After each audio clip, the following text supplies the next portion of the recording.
This right here is a love-hate relationship. Let me show you what I'm talking about. So we have 4 broken bolts here that we have got to mess with. 1, 2, 3, 4. Now Billy and Sarah, they are problems. Timmy and Sally, they're not that bad. But these 2 jokers, these guys are a problem. I really don't want to have to pull the power head in order to get to these. This is a disaster. So not only do we have a problem down here, but now all of a sudden, because of this cheap drill bit, we have this problem up here. There's the broken tip of the drill bit, and I can move it around, but it just will not come out of there. So here we are, another problem. This is 2 out of 4 major catastrophic issues coming around with this, and this is why I hate 2-strokes, and this is why you can't really pay people to work on a 2-stroke anymore, because you have to deal with stuff like this consistently.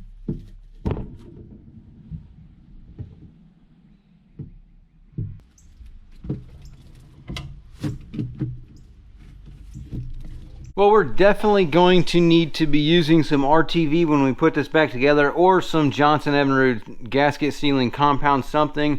You can see like this over here, these don't matter as much because this is water on both sides. So like, you know, there is that, but the water on both sides is basically, this is like a fan blade almost, and it's relieving heat. So the metal is heating up and you're pulling heat from the cylinder into this one, and having water on both sides, it helps to disperse that heat that's coming from the engine.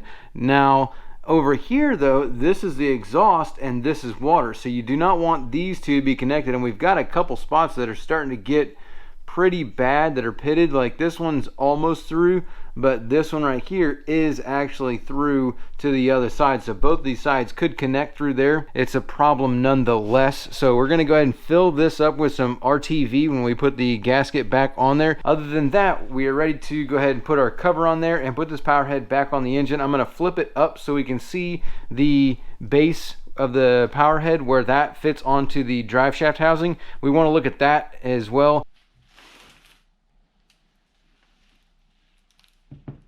Alright, well, while we got this thing off here, I want to go ahead and clean all this off and get all this old gasket and junk. And this is like a bunch of RTV or something. It's some kind of a sealant that's, looks like that was on there. So I want to get all this cleaned off of here. Looks like I am going to need to put some kind of sealant on here, if you notice that. But I'm going to get all this wiped off of this old gasket, so that way we can get ready to put this back on there.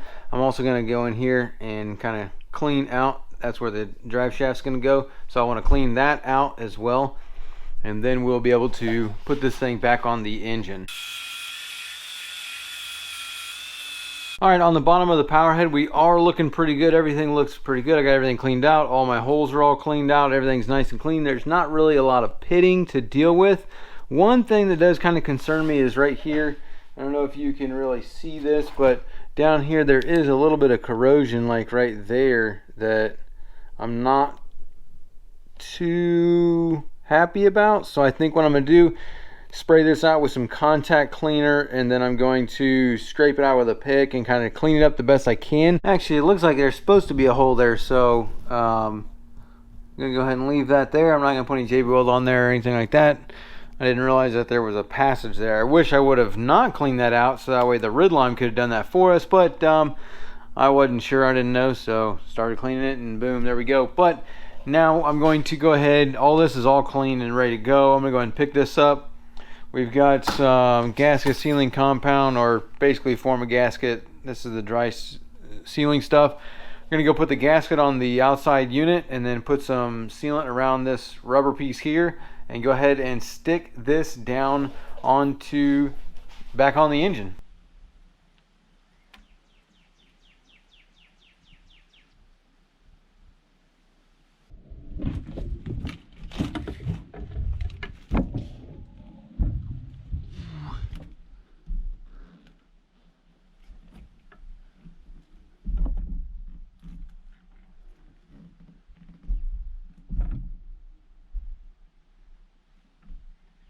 Looky here, we got the power head back on and everything's looking good. Water plate cover on, head cover on.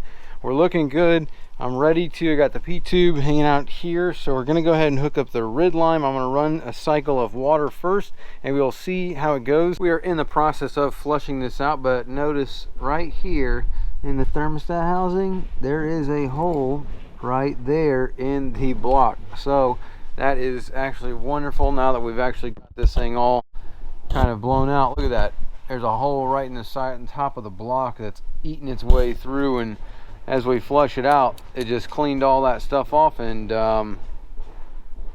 it has eaten its way through the block there. So we're going to have to scrape that and cover that in some JB Weld to fix that hole there that you can see in the thermostat housing. Very common problem with a two-stroke, and just another reason to be careful with these things. So I'm gonna go ahead and take this off, that way I can get to the back of this and I will be able to scrape it and then put some JB Weld on there, as well as scrape it in here, kind of get all this dirt and stuff off, and then I'll be able to pack some JB Weld in there to kind of cover that up.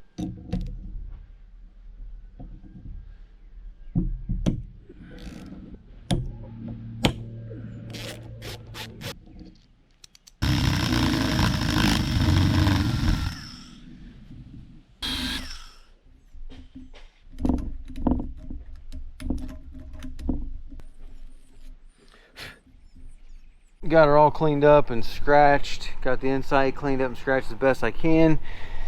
Mix up the JB Weld, and we're going to go ahead and cake that on there and hopefully get that to close up, so that way that'll be that problem resolved and we can get back to flushing this thing out.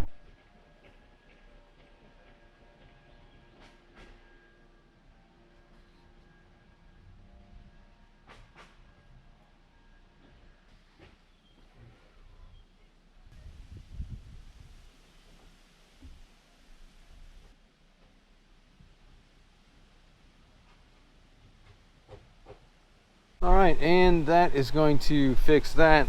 No more hole in the housing.